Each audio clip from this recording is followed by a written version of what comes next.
Hello students, welcome to Srinidhi academy. ఈ వీడియోలో మనం ఇంటర్మీడియట్ సెకండ్ ఇయర్ ఫిజిక్స్లో one of the most important 4 marks question discuss చేయబోతున్నాం.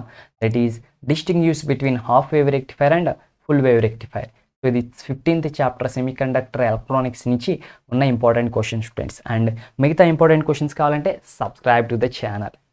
So blueprint చూస్తే మనకి 18th క్వశ్చన్ ఏదైతే ఉందో క్వశ్చన్ పేపర్లో అది సెమీకండక్టర్స్ ఎలక్ట్రానిక్స్ చాప్టర్ నుంచి వచ్చే ఛాన్స్ ఉంది.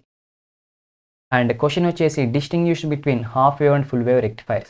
హాఫ్ వేవ్ రెక్టిఫైర్ అంటే ఏంటి, ఫుల్ వేవ్ రెక్టిఫైర్ ఏంటి, ఆ రెండింటి మధ్య డిఫరెన్స్ ఏంటి, రెండు మధ్య బేసిక్ డిఫరెన్స్ ఏంటంటే కనుక students, half wave rectifier and full wave రెక్టిఫైర్లో హాఫ్ వేవ్ రెక్టిఫైర్ ఏం చేస్తుందంటే మనం ఇన్పుట్లో ఇచ్చిన ఏసీ సిగ్నల్లో హాఫ్ వేవ్ని మాత్రమే రెక్టిఫై చేస్తుంది.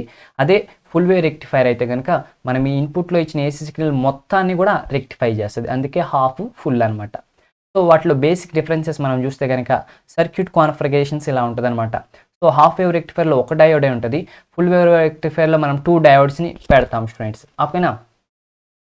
అండ్ ఇన్పుట్ వేవ్ ఫామ్ అయితే రెండింటికి ఒకేలా ఉంటుంది, బట్ అవుట్పుట్ వేవ్ ఫామ్ మీరు చూడవచ్చు. ఇన్పుట్ వేవ్ ఫామ్ ఎలా ఉంటే ఫుల్ వేవ్ రెక్టిఫైర్లో అన్ని హాఫ్ సైకిల్స్ని రెక్టిఫై చేసింది, బట్ అదే హాఫ్ వేవ్ రెక్టిఫైర్లో ఇదిగో ఈ నెగిటివ్ హాఫ్ సైకిల్స్ రెక్టిఫై చేయలే, అవి మిస్ అయిపోతాయి స్టూడెంట్స్. అండ్ అవుట్పుట్ ఫైనల్గా మనకి ఈ రెక్టిఫికేషన్ జరిగిపోయిన తర్వాత ఫైనల్గా వచ్చే వేవ్ ఫామ్ ఎట్లా స్మూత్ చేసాక వచ్చేది ఎలా ఉంటుందంటే వోల్టేజ్ ఎట్లా ఉంటుంది అనమాట. చూడండి ఆల్మోస్ట్ సేమ్. ఓకే, ఇదిగో ఇలా ఉండి ఇలా వెళ్ళి ఇలా వస్తుందండి. ఏంటి, వోల్టేజ్ వాల్యూ పెరుగుతుంది తగ్గుతుంది పెరుగుతుంది తగ్గుతుందని. బట్ ఇది చూడండి ఇట్లా స్లైట్గానే చేంజ్ అవుతుందంటే పెద్దగా చేంజ్ అవ్వట్లా, కాన్స్టెంట్గా ఉంటుంది ఆల్మోస్ట్ అని.